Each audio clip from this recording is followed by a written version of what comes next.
Content ಕನ್ನಡಿಗನ ಮತ್ತೊಂದು ವಿಡಿಯೋಗೆ ಸ್ವಾಗತ. ಬೆಳಿಗ್ಗೆ ಎದ್ದು ತಿಂಡಿ ತಿಂದು ಕಾಲೇಜಿಗಂತ ಹೊರಟೆ.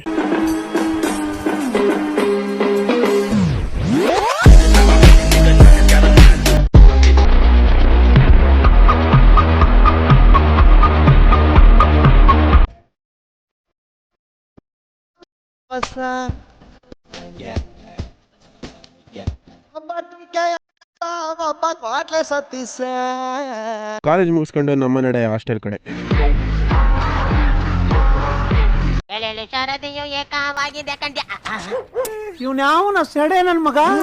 ಇದು ಇವತ್ತಿನ ಹಾಸ್ಟೆಲ್ ಊಟ.